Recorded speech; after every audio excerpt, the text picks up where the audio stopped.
ఓం శ్రీమాత్రే నమః. ప్రతి సంవత్సరం ఉగాది పండుగ చేసుకుంటాం.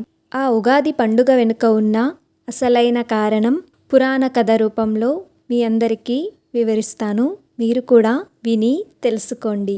సత్యయుగంలో ప్రజలు చేసే చెడు పనులకు సృష్టిని ముగించాలని జలప్రళయం సృష్టించి తరువాత కొత్త సృష్టికి పునాది వేద్దామని అనుకుంటారు బ్రహ్మ, విష్ణువు. బ్రహ్మగారి జీవితంలో 2 కల్పాలు కలిస్తే ఒక ఉదయం నుండి మరొక ఉదయం చోటు చేసుకుంటుంది. రోజు ప్రారంభంలో సృష్టి ప్రారంభమై రోజు పూర్తి అయ్యేలోపు సృష్టి ముగిస్తుంది. బ్రహ్మ ఆ సమయంలో నిద్రలోనికి వెళ్తాడు. సృష్టికి అత్యంత ముఖ్యమైన వేదాలు మానవుని నడిపించటానికి, సృష్టికి, జీవనానికి చాలా అవసరమైనవి. వాటిని విష్ణుమూర్తి బ్రహ్మగారికి అందించాడు. వేదాలు ఉంటే మానవుల సృష్టి జరిగి వాళ్ళ అభివృద్ధి జరుగుతుంది. మానవజాతి 4 వేదముల ప్రయోజనాలను పొందకూడదని ఒక రాక్షసుడు కోరుకున్నాడు. అందుకే వాటిని బ్రహ్మ నుండి దొంగలించాలి అనుకున్నాడు. హయగ్రీవుడు అనే రాక్షసుడు. ఈ హయగ్రీవుడు దేవతలలో ఉన్న హయగ్రీవుడు కాదు, గుర్రప్తలతో ఉన్న రాక్షసుడు. కొన్ని పురాణాలలో ఈ రాక్షసుడి పేరు సోమకుడుగా కూడా చెబుతారు. బ్రహ్మగారు అలా నిద్రలో ఉన్నప్పుడు హయగ్రీవుడు వచ్చి వేదాలను దొంగలిస్తాడు. ప్రపంచము ఈ విధంగా రాక్షసుల బారిన పడినప్పుడు వివిధ అవతారాలు ఎత్తి రాక్షస సంహారం చేస్తాడు విష్ణుమూర్తి. ఆ అవతారాలు 10. 1 మత్స్యావతారము, 2 కూర్మావతారము, 3 వరాహావతారము, 4 నరసింహావతారము, 5 వామన అవతారము, 6 పరశురామ అవతారము, 7 శ్రీరాముడు, 8 శ్రీకృష్ణ అవతారము, 9 బుద్ధావతారము, 10 కల్కి అవతారము. హయగ్రీవుడు అనే రాక్షసుడు వేదాలను దొంగలించాడు కదా, ఆ దొంగలించిన వేదాలను సముద్రంలో దాచిపెడతాడు. ఇదంతా చూస్తున్న విష్ణుమూర్తి అవతారాలలో మొదటిదే అయిన మత్స్యావతారాన్ని ఎత్తాడు. ఈ మత్స్యావతారంలో విష్ణువు 2 కార్యాలను చేశాడు. 1 వేదాలను కాపాడి ఆ హయగ్రీవుడు అనే రాక్షసుడిని వధించటం. 2వది ప్రళయకాలంలో జీవరాశులను జలనిధిని నావలో దాటించటం.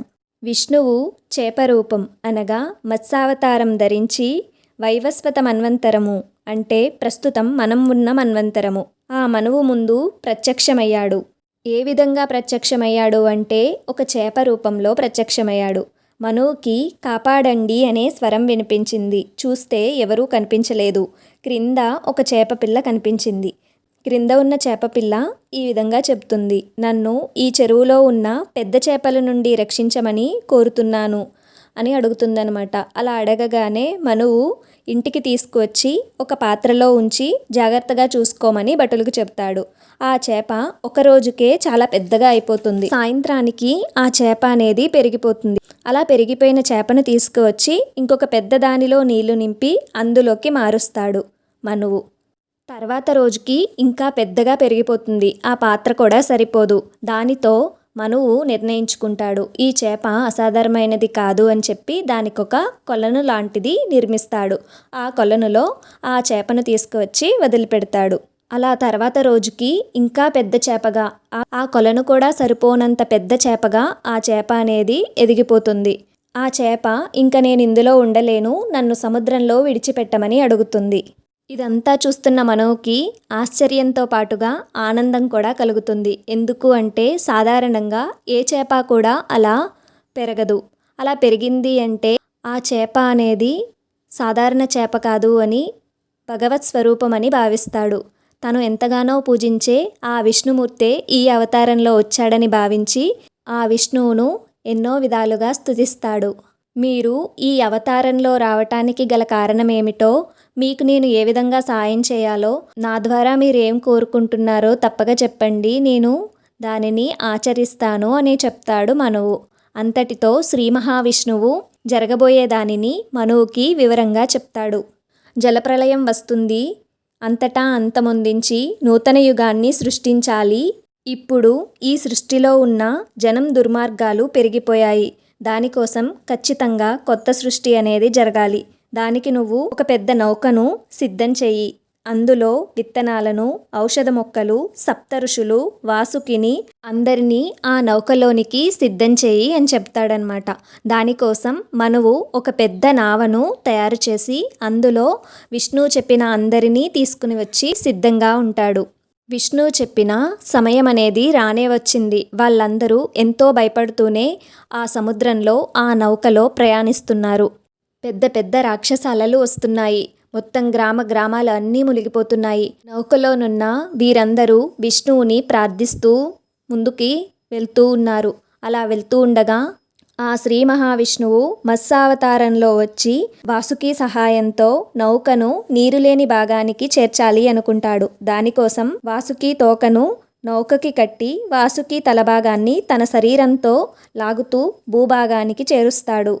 ఆ విధంగా నౌకలోనున్న వారందరూ సురక్షిత ప్రదేశానికి చేరుకుంటారు. శ్రీ మహావిష్ణువు మత్స్యావతారంలో మొదటి కార్యాన్ని పూర్తి చేశాడు. ఇక రెండవది ఆ హయగ్రీవుడు అనే రాక్షసుడిని వధించటం. ఆ రాక్షసుడు వేదాలను దొంగలించి సముద్రంలో దాచాడు కదా. ఇప్పుడు శ్రీ మహావిష్ణువు మత్స్యావతారంలో వెళ్ళి ఆ హయగ్రీవునితో పోరాడి ఆ రాక్షసుడిని చంపి వేదాలను బ్రహ్మకు అప్పజెప్తాడు. తర్వాత ఏర్పడిన మన్వంతరం వైవస్వత మన్వంతరం. ఆ మన్వంతరానికి మొదటి వ్యక్తిగా మనువు అనగా సత్యవ్రతుడు ఉన్నాడు. అలాగే వేదాలను అప్పగించిన శ్రీ మహావిష్ణువు ద్వారా బ్రహ్మ తిరిగి సృష్టిని ప్రారంభించాడు. అంటే ఇంకొక యుగం మొదలైంది. సూర్యోదయం వేళలో బ్రహ్మ ఈ సృష్టిని తిరిగి ప్రారంభించాడు. ఆ విధంగా మొదలైందే యుగాది. ఆ రోజునే మనం ఉగాది పండుగగా జరుపుకుంటున్నాము. ఈ మత్స్యావతారం ద్వారా శ్రీ మహావిష్ణువు ధర్మము మరియు జ్ఞానాన్ని కాపాడాడు. అలానే ఈ మత్స్యావతారం మనకేమి నేర్పుతుంది అంటే ధర్మాన్ని కాపాడాలి. గందరగోళ సమయంలో కూడా వివేకంతో ఆలోచించి ముందుకి సాగాలి. ఆ మత్స్యం అనేది చిన్న చేప నుండి భారీ రూపం వరకు ఎలా పెరిగిందో అలానే మనలో ఉండే ఆలోచన మార్గం అనేది కూడా పెరగాలి. దేనివల్ల శాశ్వత ఆనందం కలుగుతుంది అని ఆలోచించుకోవాలి. మనకి శాశ్వత ఆనందం అనేది ఒక భక్తి మార్గం ద్వారానే కలుగుతుంది. దానివైపు మన ఆలోచనను మార్చుకోవాలి. ఇంకొకటి, ఈ మత్స్యావతారంలో సృష్టి ఉండగా మరలా విధ్వంసం అనేది ఎందుకు అంటే ఏదీ ఆగిపోదు. ప్రతిదానికి మరలా పునరుద్ధరణ ఉంటుంది. అలానే జీవితంలో వచ్చే కష్టాలను చూసి ఆగిపోకుండా తిరిగి పోరాడాలి. ఈ ఉగాది నుండి ఉన్న కష్టాలను గూర్చి ఆలోచించకుండా మరలా కష్టపడి ముందుకి సాగండి. అంతా మంచే జరుగుతుంది. ఇది ఉగాది వెనుక ఉన్న పురాణ కథ. ఉగాది కథ తెలుసుకున్నారు కదా.